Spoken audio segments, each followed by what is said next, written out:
a literatura pode nos ajudar a compreender melhor o presente.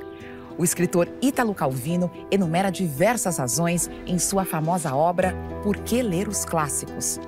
Para ele, um clássico é um livro que nunca terminou de dizer aquilo que tinha para dizer. Esta série do Café Filosófico revisitou grandes obras literárias do século XVI ao XX para refletir sobre nossas relações, crenças e descrenças, pensar a ética, a história, o mundo da política e as mudanças sociais que vêm ocorrendo ao longo do tempo. Clássico não é um livro que possui necessariamente tais ou tais méritos. É um livro que as gerações dos homens, motivadas por razões diversas, leem com prévio fervor e com uma misteriosa lealdade. Jorge Luiz Borges, contista, professor, ensaísta e poeta, nasceu na Argentina, na virada do século, em 1899, e faleceu aos 86 anos de idade. Mesmo sendo vítima de uma cegueira progressiva, Borges passou sua vida cercado de livros, desde a infância. En mi caso, la ceguera, y yo empecé a perder la vista desde el momento en que empecé a ver. Ha sido un proceso que duró toda mi vida.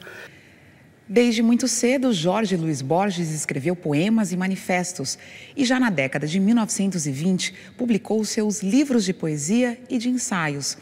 Nas décadas seguintes, sua literatura começou a explorar uma narrativa fantástica, quando produziu algumas das mais extraordinárias ficções do século, contos que lhe trouxeram fama e reconhecimento mundial. Mas mesmo com prêmios internacionais, ainda se pergunta por que Borges é tão pouco lido. De fato, Borges é menos lido do que citado. E acho que há vários motivos que mais ou menos justificam isso, que a gente pode recorrer para tentar entender o porquê dessa leitura não ser tão grande e o porquê de que o Borges, afinal de contas, é o menos conhecido dos autores desse ciclo. Eu acho que, em primeiro lugar, o Borges é um autor difícil. O grau de sofisticação, o grau de erudição da maioria dos textos dele é muito grande e, nesse sentido, você pode sempre achar uma nova forma, um novo caminho para pensar, para entender, etc. Além disso, a figura de Borges, que é praticamente um personagem que ele criou para ele mesmo, sugere alguém fora do mundo. Quem já viu imagens de Borges, certamente se lembra da imagem mais clássica, mais óbvia, mais comum dele.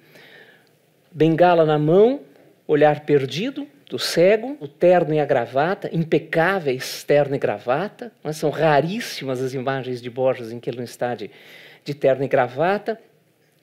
E aquela figura que parece pairar para além da realidade, parece viver num mundo à parte. Personagem instigante, mas distante.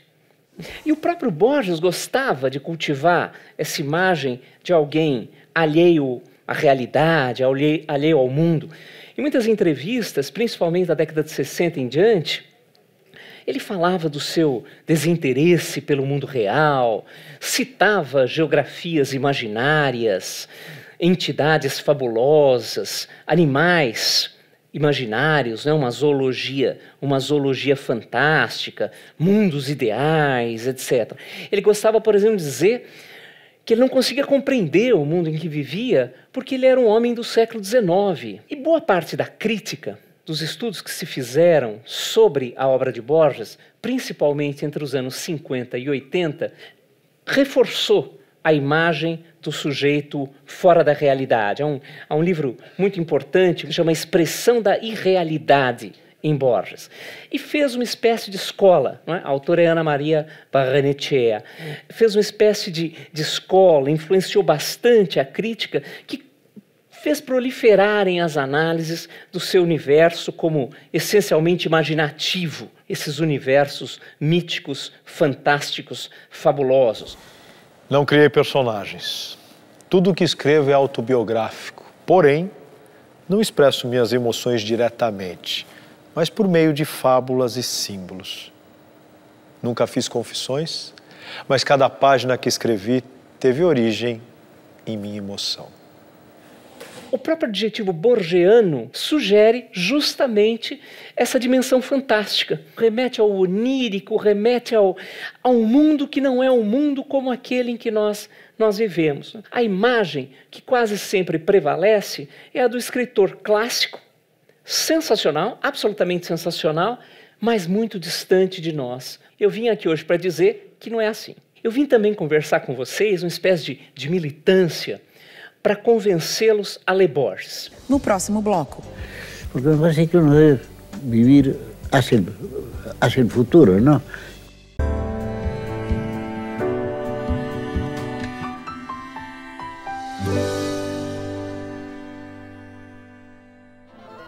Y son las grandes sensaciones de la vida de todo hombre, ¿no? Qué sé yo, el amor, la amistad, la lectura. Y me gusta mucho escribir también. Es decir, no me gusta lo que yo escribo. En esta casa no hay libros míos ni libros sobre mí. Yo a partir de los 30 años no leí una línea que se escribiera sobre mí. Parece que hay bibliotecas enteras, hay libros sobre mí, pero yo no los he leído.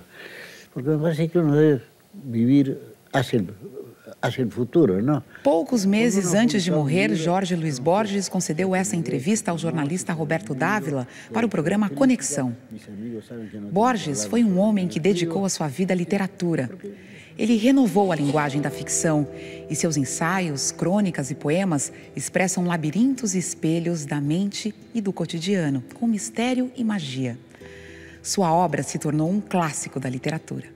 As duas instâncias, o clássico e o cotidiano em Borges, elas não se separam de maneira tão nítida como muitas vezes a gente supõe. Na verdade, nem em Borges, nem em ninguém. O clássico e o cotidiano só são pensados como isolados ou antagônicos porque é muito ingênuo. Não é? E Borges não era absolutamente nada ingênuo, muito pelo contrário. Não é? Mas para a gente chegar no cotidiano, eu acho que é importante caracterizar um pouquinho melhor o clássico, por mais que esse vocês já conheçam bastante bem. O homem cercado de livros desde a infância. Alguém que gostava de dizer, gostava de citar a célebre sentença do Gênesis, de que no princípio era o verbo, né, a palavra instauradora, e que gostava também de citar Mallarmé, de que o mundo foi feito para acabar em livro. Como todos os homens da biblioteca, viajei na minha juventude. Peregrinei em busca de um livro, talvez do catálogo de catálogos. Agora que meus olhos quase não podem decifrar o que escrevo, preparo-me para morrer, a poucas léguas do hexágono em que nasci. Então, estamos cercados dessa figura do homem entre livros. E, de novo, chama o próprio Borges para dizer o quanto os livros lhe eram essenciais. Numa longa entrevista que ele deu para o seu tradutor norte-americano, Norman Thomas de Giovanni, ele diz assim: se eu tivesse de indicar o evento principal de minha vida, eu diria que é a biblioteca de meu pai. Na realidade, creio nunca ter saído dessa biblioteca. É como se ainda a estivesse vendo. Ela ocupava todo um aposento com estantes envidraçadas e devia conter milhares de volumes. Foi ali que eu comecei a viver, foi ali que eu comecei a entender o mundo a partir dos livros que me cercavam. E ele prossegue, e na biblioteca de meu pai havia o Quixote, na tradução em inglês. E eu li o Quixote em inglês antes de ler em espanhol. Depois eu li em espanhol e achei que era uma tradução mal feita. De qualquer maneira, essa ideia do mundo de livros, né, do mundo que cerca, tal, e nessa mesma entrevista que está publicada com o título de Um Ensaio Autobiográfico, mas na verdade é uma longa entrevista, não foi redigido por ele, ele conclui: eu sempre cheguei às coisas depois de tê-las sabido através dos livros. Os livros têm um primado em relação à realidade. É muito difícil, não é, que um sujeito assim seja entendido no seu cotidiano. Mis primeras memorias son la biblioteca de mi padre. Yo no recuerdo una época en que yo no supiera leer y escribir. Ahora, mi padre era profesor de psicología. Él me dijo que la memoria alcanza hasta los 4 años. Es decir, que yo he aprendido a ler e escrever entre os 3 e os 4 anos. Ele gostava de dizer que antes de ser um escritor, ele era um leitor. Que inclusive é uma coisa curiosa, porque a gente às vezes esquece. A gente esquece que todo escritor é prioritariamente um leitor. Antes de se escrever, se lê. E se lê infinitamente. E Borges repetia, não é? Eu não me orgulho do que eu escrevi, eu me orgulho dos livros que li. E ele gostava de ler, sobretudo os clássicos. Ele adoraria participar desse ciclo. Se lemos um livro antigo, é como se lêssemos todo o tempo que transcorreu até nós, desde o dia em que ele foi escrito. Por isso convém manter o culto do livro. O livro pode estar cheio de coisas erradas, podemos não estar de acordo com as opiniões do autor, mas mesmo assim conserva alguma coisa de sagrado, algo de divino. Não para ser objeto de respeito supersticioso, mas para que abordemos com o desejo de encontrar felicidade, de encontrar sabedoria. Nunca acreditem em algo que ele diz. Ele faz citações falsas, ele às vezes cita um autor que não existe como escritor de um livro que existe, ou vice-versa. Há um jogo de ilusão, há um jogo de engano, né, por trás dessas leituras que são operadas e reaparecem no texto dele. Então, não sei se é verdade essa história que ele contava, mas ele diz assim que Mark Twain falou certa vez, quando perguntado qual seria a biblioteca ideal, ele falou que a biblioteca ideal, na opinião dele, seria a biblioteca que deixasse de fora os livros da Jane Austen. E que mesmo se essa biblioteca não contivesse nenhum outro volume, ainda assim seria perfeita, visto que os livros dela estavam de fora. Para além da maldade do Mark Twain, que Borges se apressa em endossar, né, a ideia é uma ideia curiosa, de que você compõe o seu universo bibliográfico, de que você constrói a sua biblioteca não pelo acúmulo, mas pela exclusão. E Borges praticou isso na própria obra. Por exemplo, em 1953, quando o editor dele, a EMC, propôs que se lançassem as obras completas, até então os volumes eram esparsos, né? Ele aceita a organização, a junção e o lançamento das obras completas, no dizer dele, porque isto lhe permitiria eliminar alguns volumes disparatados.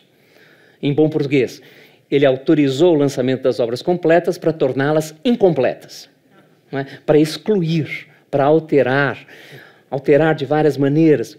Ao longo da vida inteira, ele reescreveu a obra, a cada reedição, ele mudava os textos, a cada reedição ele suprimia ou incluía novos textos. A obsessão da alteração, da exclusão era tamanha que, enquanto ele enxergava, ele chegava a corrigir à mão. Ele ia a bibliotecas, pegava os próprios livros e corrigia à mão. Quando se tratava de algum poema que ele desejava suprimir, ele arrancava a página.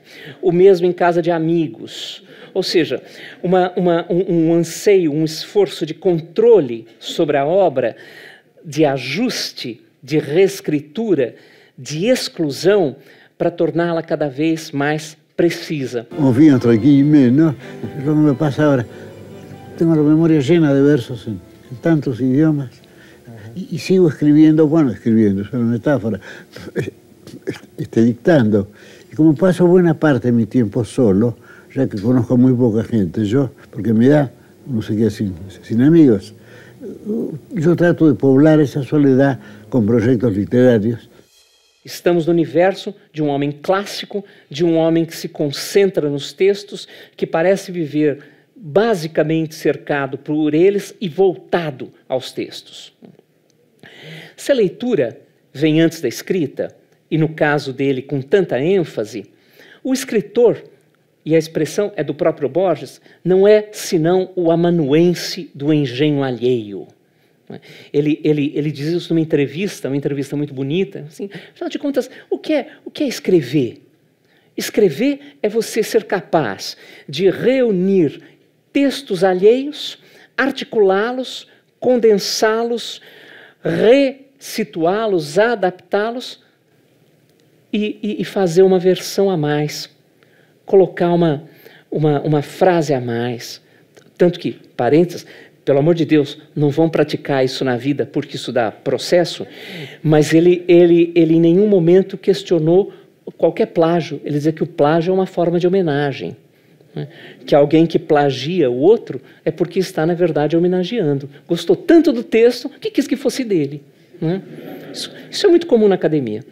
Esse sujeito que parece não ter originalidade alguma, e aí eu faço breves parênteses.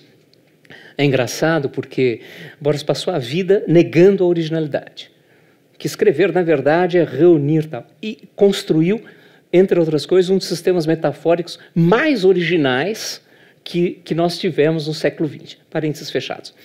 Mas, enfim, esse amanuense do engenho alheio, esse sujeito que compila, que reúne, que reescreve o que já fez e o que outros fizeram, etc., ele tece, na prática, uma rede de precursores. Ele vai enxergando no passado e reunindo autores que podem não ter nada a ver uns com os outros, mas que confluem para o texto dele. Num texto muito conhecido de Borges, ele desenvolve a teoria. É um texto que se chama Kafka e seus precursores, que vários de vocês devem conhecer. Um texto instigante. Ele fala assim, veja só, quando nós lemos Kafka, nós somos capazes de pensar numa série de autores que lhes são precursores, que pressagiaram Kafka. Então eu posso citar A, B, C ou D. Todos eles indicavam que apareceria um autor tão espantoso, tão surpreendente como foi Kafka. Ele para e diz assim, muito bem, mas vamos supor que Kafka não tivesse existido. E a ideia não é absurda. Não esqueçam que Kafka desejava que todos os seus escritos fossem queimados após a sua morte. O editor, com muito bom senso, sabe que vontade de escritor morto não conta, não cumpriu, e felizmente temos Kafka. Então era possível que nenhum de nós aqui jamais tivesse ouvido falar em Kafka. Se o Max Brod tivesse de fato queimado tudo, Kafka teria se perdido. Daí Borges fala assim, então vamos supor que não tivesse existido Kafka. Existe alguma coisa que articula esses autores que eu acabei de elencar como precursores de Kafka, A, B, C e D? Não. São autores que dificilmente alguém imaginaria listados um após o outro. Autores que vão para rumos diferentes, que têm concepções, projetos literários absolutamente distintos, que coincidiram na leitura que alguém, um sujeito chamado Franz Kafka, que embora Tchekov escrevia em alemão, na leitura que alguém fez deles e que, a partir dessa leitura, produziu-se uma articulação. Portanto, a conclusão é de uma lógica nítida e cristalina. Não é o precursor que determina o sucessor, é o sucessor que determina o precursor. No próximo bloco. He perdido la vista, desgraciadamente. Si yo recuperara la vista, yo no saldría de esta casa.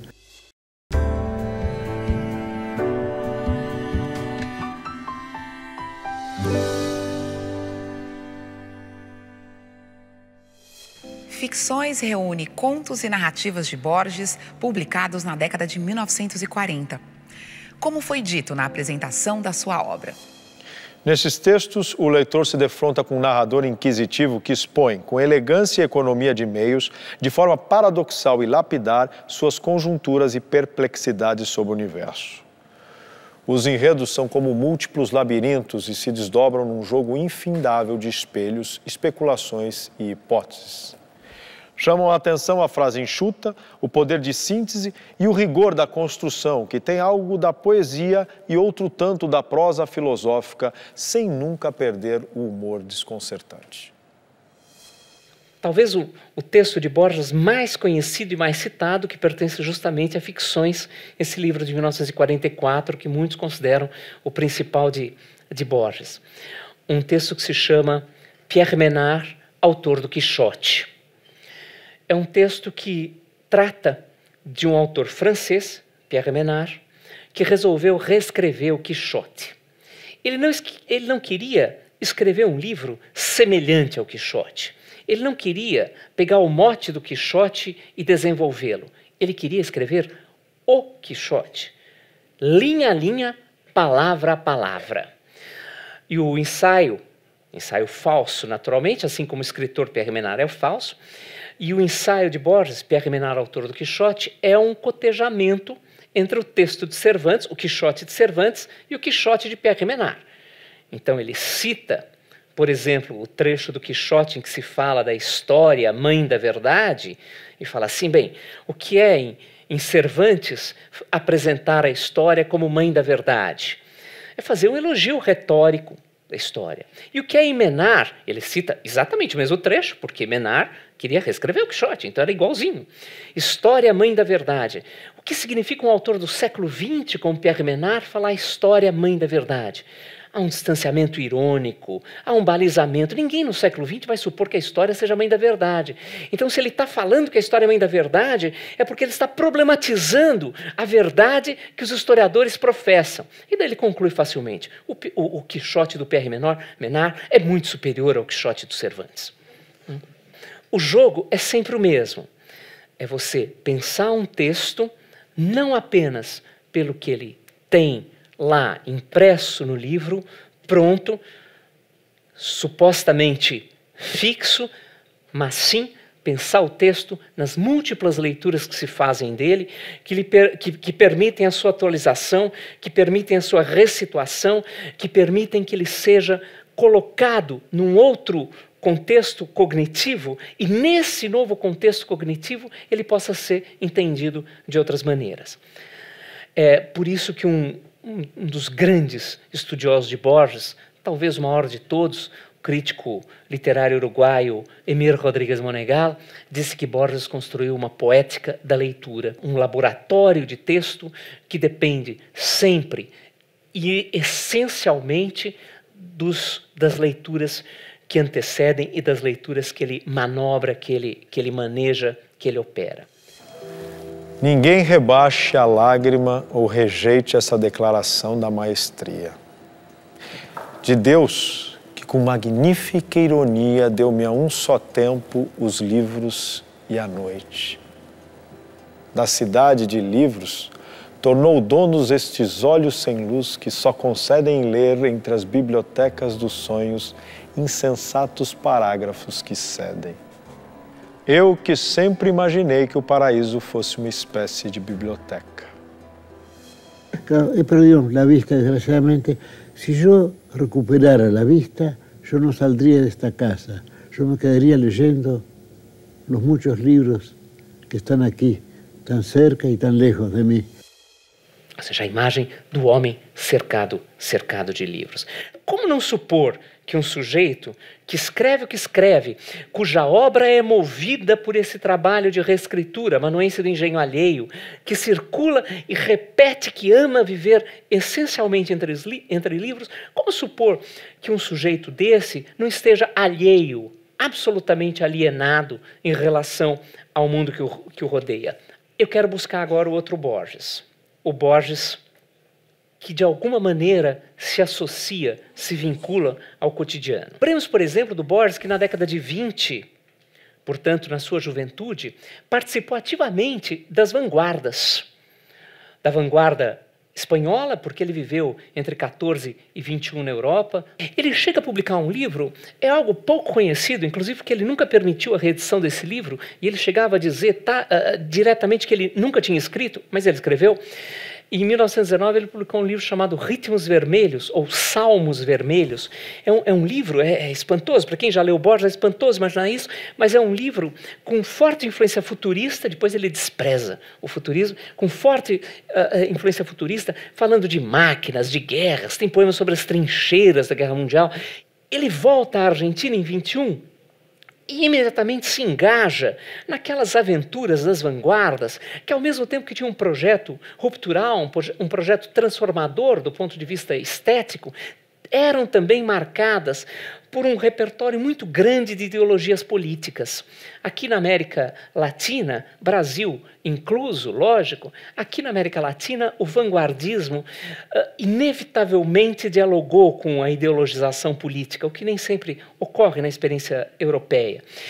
E lá na Argentina, engajado nessas vanguardas, a revista Prisma, a revista Proa, a revista Martin Fierro, etc., ele também escreveu, no decorrer dos anos 20, 3 livros de ensaios, que ele também, posteriormente, abjurou. Nunca permitiu a reedição em vida e negava a autoria. 3 livros de ensaios, publicados respectivamente em 25, 26 e 28. De 25 se chamou Inquisições, é por isso que ele tem um livro depois que se chama Outras Inquisições. O de 25 se chamou Inquisições, o de 26 se chamou O Tamanho da Minha Esperança e o de 28 se chamou O Idioma dos Argentinos. Livros de ensaios que não só levantavam questões políticas do presente, do cotidiano, como mais do que isso, ele escrevia com uma ortografia, dizia ele, que facilitava ouvir a pátria. Para usar um exemplo fácil, a palavra liberdade, né, que vocês sabem, na norma culta do espanhol, é grafada L-I-B-E-R-T-A-D. Ocorre que na Espanha se pronuncia liberdade, no Prata, na Argentina, não se pronuncia liberdade, se pronuncia libertà. Com esse A aberto, o D é absolutamente suprimido, o A é aberto e prolongado. Como Borges vai grafar libertà? L-I-B-E-R-T-A, acento. Identidade. Ou seja, ele vai fazendo pequenas alterações ortográficas que indicam o quê? Aquela preocupação das vanguardas, geral, que aparece em outros lugares. Aqui vocês sabem, o Mar de Andrade, aqui em São Paulo, escrevia ela e eu, né, para reforçar essa aproximação com a língua falada, para dar uma dinâmica mais imediata, para tirar a literatura de um universo alheio à realidade, e Borges faz experimentos linguísticos semelhantes nesses 3 livros de ensaio. O objetivo é ouvir a pátria. Então, esse Borges dos anos 20 é efetivamente um Borges absolutamente imerso, absolutamente envolvido nas questões do seu tempo. A partir dos anos 30, ele não reedita mais esses livros de ensaio, ele passa a fazer críticas muito sérias às coisas que ele havia escrito, inclusive publicadas em revistas de vanguarda, passa a considerar todo tipo de nacionalismo uma forma de aberração. A expressão é justamente essa. O nacionalismo é inaceitável, o nacionalismo é indesejável. E ele repudia, inclusive, o próprio nacionalismo dos anos 20, o que o levava a tentar ouvir a pátria. O que não significa que ele deixe de pensar a Argentina, de pensar o sentido da argentinidade. Há, por exemplo, em Ficções, justamente o texto que fecha Ficções, que se chama O Sul, e é, na prática, sem nenhuma ostentação de nacionalidade ou que tal, é o percurso de um homem que vai em busca do Pampa, que vai em busca da terra, que vai em busca das tradições e que se consome nesse movimento de buscar as tradições, né? Que se liquida nesse movimento de buscar as tradições. Então, há vários, esse é um exemplo, entre outros possíveis, há vários momentos da obra, mesmo depois que ele passa a fazer uma crítica cerrada ao nacionalismo, em que ele discute as questões nacionais. De qualquer maneira, vale lembrar que se ele abandonou as indagações relativas ao cotidiano que as vanguardas faziam, não é correto afirmar que ele tenha se afastado totalmente do seu tempo, mesmo quando ele diz que se afastou. Anos 30, 40. Ele não só escreveu contra o nazifascismo, como ele escreveu contra o peronismo. Ele foi um crítico de primeira hora e talvez o intelectual argentino mais corajoso ao enfrentar o peronismo. Borges criticou muito e pagou um preço muito alto por isso.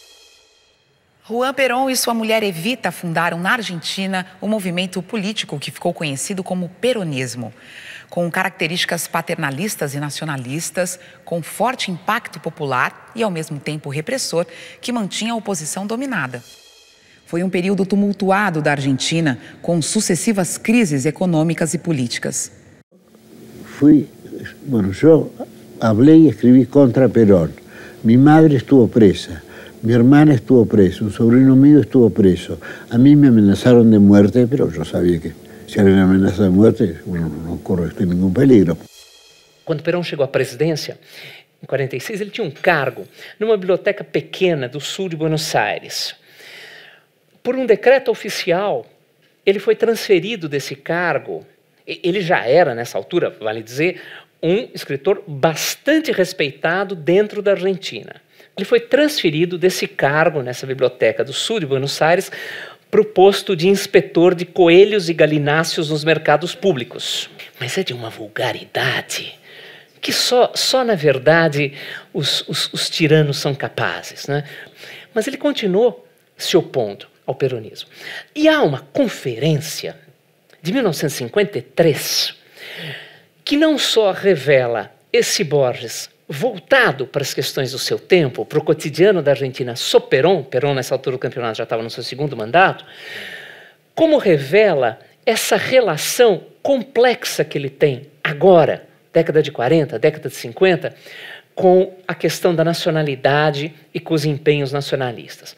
E Borges dá uma conferência que depois foi publicada com o título de O Escritor Argentino e a Tradição. É uma conferência em que não há qualquer menção ao peronismo. Nenhuma palavra, absolutamente nada sobre o que se vive. Ele fala das tradições argentinas na literatura e do que seriam os compromissos de um escritor. Num dado momento, ele usa um exemplo tipicamente borgiano. Ele fala assim: dias atrás, eu tive a curiosa confirmação de que o verdadeiro nacional pode e deve prescindir do exagero da cor local, da exacerbação da cor local. Anos atrás, escrevi um texto em que eu pensava em lugares de Buenos Aires e mudava os nomes. Eu pensava nas Quintas de Adrogué e chamava Triste-le-Roi. Eu pensava no Passeio Colón e chamava Rue de Toulon. Dava nomes franceses para locais argentinos. Quando meus amigos leram, disseram que finalmente haviam visto em minha obra o sabor de Buenos Aires. Eu falei, pois é, durante anos, lá na década de 20, eu tentei passar esse sabor de Buenos Aires e não consegui. Justo quando eu não quis ser argentino, quando eu não quis ostentar a minha argentinidade e mascarei, inclusive, essa argentinidade, eu fui argentino. E daí ele conclui, porque toda identidade ou é natural, e nesse sentido você não precisa afirmá-la, porque você já é, ou é mera afetação, uma máscara. Creio que nós, escritores argentinos, podemos pretender escrever textos bons. E isso será melhor do que querer ser mais argentino do que se é. Vocês percebem? Em primeiro lugar, é uma crítica direta a uma política cultural que era desenvolvida no âmbito do peronismo de estímulo às manifestações da argentinidade nas artes. Uma espécie de filtro da produção cultural argentina sob o peronismo. Algo que vemos de novo hoje em dia. E ao mesmo tempo, portanto, é um Borges falando de questões que estão no seu cotidiano. E ao mesmo tempo, ele está justificando, ele está explicando aquilo que eu comentei agora há pouco. Porque na hora que ele faz a crítica ao nacionalismo, ele não abdica de tratar de temas argentinos. Ele não se afasta das questões argentinas. Por quê? Ora, vocês sabem que identidade não é natural. A nacionalidade é uma construção histórica, que nasce, vive e morre. Portanto, nós podemos construí-la da mais variada maneira. Podemos acreditar que somos possuidores de uma identidade nacional, mas podemos preferir outros tipos de identidade. É uma forma de você se posicionar diante das questões do seu tempo. Então, vejam, não se trata de negar a argentinidade, não se trata de negar a nacionalidade. Trata-se de negar a obrigação de ser nacional. No próximo bloco. Eu falei contra o terrorismo, eu estive em Roma muitas vezes aqui. Depois falei contra a ditadura militar.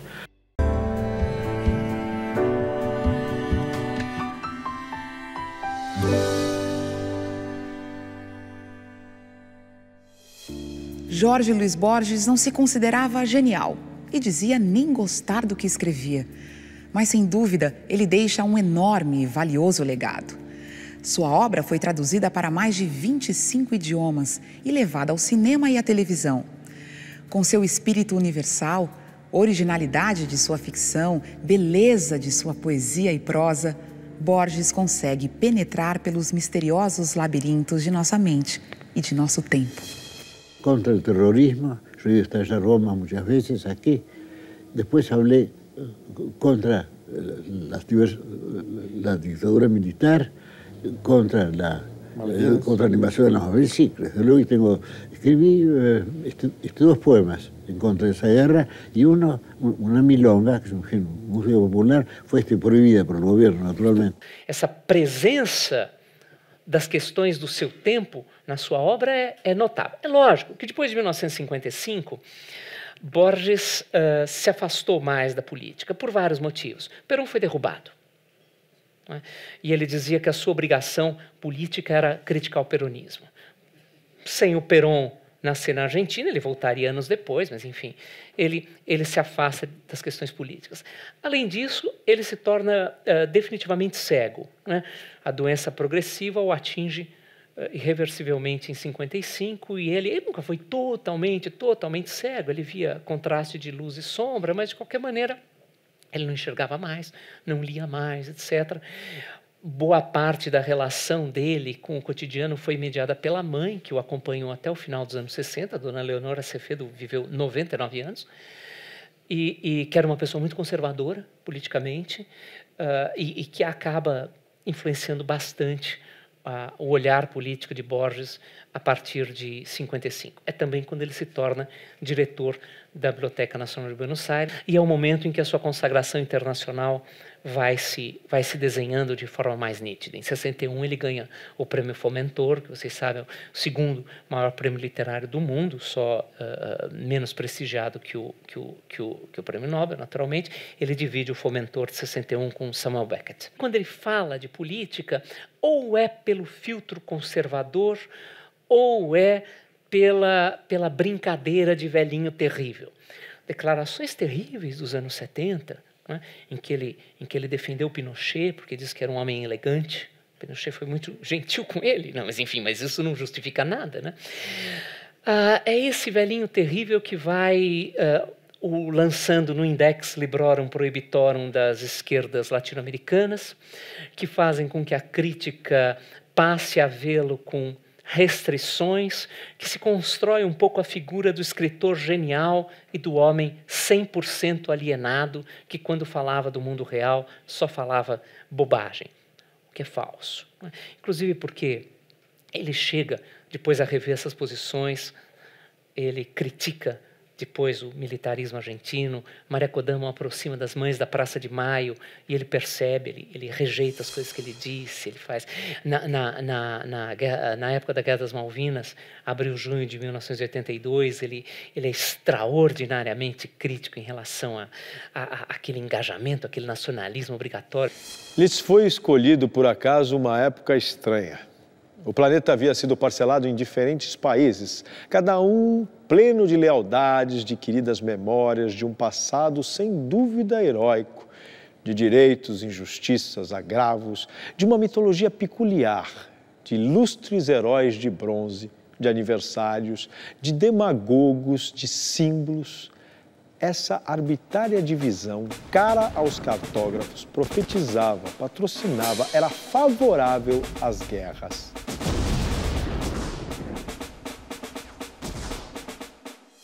Tengo un poema que se titula Juan López y John Ward, que son dos muchachos, uno argentino, otro inglés, que hubieran podido ser amigos y sin embargo se matan, ¿no? En la guerra. Se viram uma só vez, cara a cara, em umas ilhas demasiado famosas, e cada um deles foi Caim e cada um Abel. Eles foram enterrados juntos. A neve e a corrupção os conhecem. O fato a que me refiro se passou em um tempo que não podemos entender. Ele já é um clássico da literatura e ele sempre esteve, de alguma maneira, ligado ao cotidiano. É isso que, a partir da década de 80, alguns estudiosos, alguns críticos da sua obra começam a destacar. Se dos anos 50 até os 80 teve aquela coisa da expressão da irrealidade, do universo imaginário, a partir dos 80 surgem estudos, começam a reiterar que Borges tratava, sim, das questões cotidianas, tratava, sim, da história. Não era um sujeito preso num tempo eterno, era um sujeito que dialogava e que representava o tempo que vivia, mesmo que essa representação às vezes passasse despercebida, que não fosse uma representação direta, contundente, categórica, mas era alusiva, era indireta, era cifrada, era por meio dos jogos de palavras, era por meio das junções de textos, o amanuense do engenho alheio, que ele fazia, era o sujeito que criou uma forma de pensar o mundo, de pensar o cotidiano, muito singular, muito pessoal, que sugeria muitas vezes que ele estivesse afastado, mas ele na prática não estava. Eu acho que não tem nenhuma dúvida. Nosso clássico, não é? Borges, esse nosso clássico, vivia entre livros, mas também vivia imerso no cotidiano.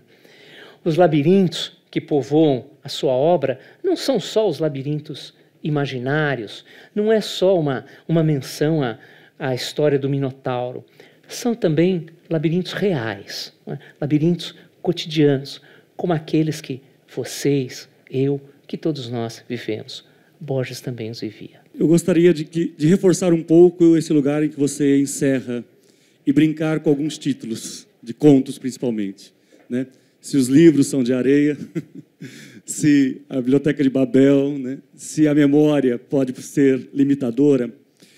Em algum grau, você acha que a lógica labiríntica é uma forma de expressar o conjunto de fragmentação das próprias experiências históricas, cotidianas, e as experiências do próprio viver? Ou seja, perder-se no labirinto é talvez o melhor, o labirinto dos livros, e não só dos livros, talvez seja o melhor que possa ocorrer a um ser humano?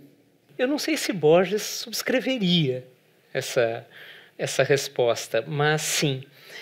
E falando de labirintos, há um texto muito bonitinho, um breve texto, 2 reis e 2 labirintos, né, de Borges, em que depois que um primeiro rei faz com que o outro se perca dentro de um labirinto de portas, de paredes, tal qual o do Minotauro, o outro o leva para o deserto e o solta no meio do deserto. Diz assim, esse é o meu labirinto.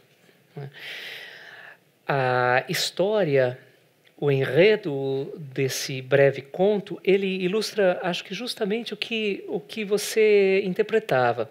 Ou seja, que afinal de contas, as formas do labirinto são as mais diversas possíveis. São de todos os tipos, de todas as maneiras. E nós, irreversivelmente, entramos e saímos deles. Às vezes de forma mais simples, outras de maneira mais dificultosa. Mas nós ininterruptamente ficamos nesses labirintos. Eu creio que Borges gostaria muito de viver, de fato, num labirinto só de livros. Não é? E confesso que eu também. Mas a gente sabe que não dá. Não é?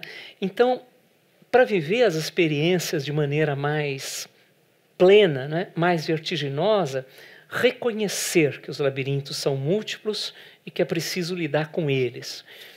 Daí, eu acho que, mesmo que Borges não subscrevesse essa fala, ele, no fundo, concordaria.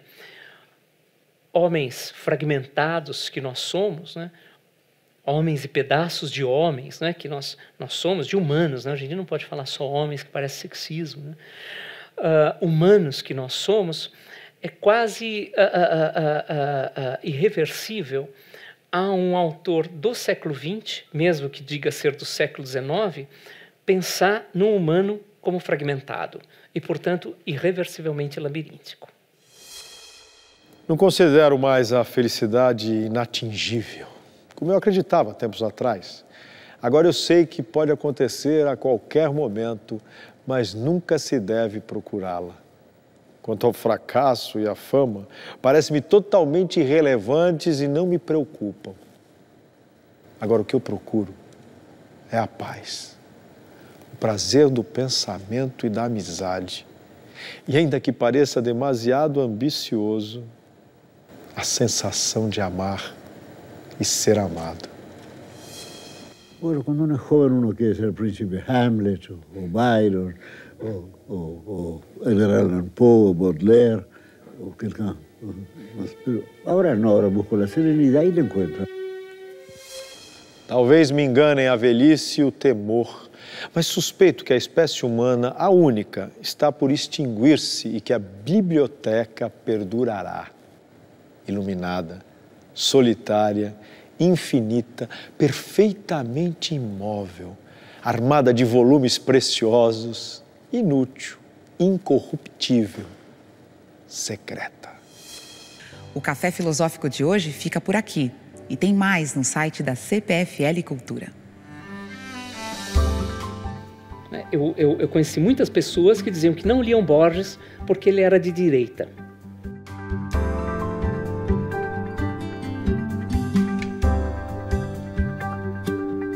O peso da literatura fantástica na região do Prata praticamente a blindou em relação ao realismo mágico,